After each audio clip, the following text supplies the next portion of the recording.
Get asked this one quite frequently also, creation of tools.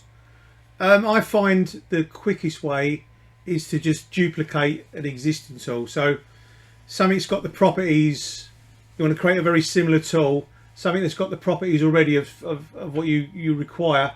As an example, say we wanted to create another half B outer skin tool, but this time have it in Flemish Bond. Just go to your half B tool there, highlight it, right click on it, duplicate it, and then come over to the properties window and change the properties of the tool you've just created. Flemish Bond, you can change the colour, you know all this already anyway,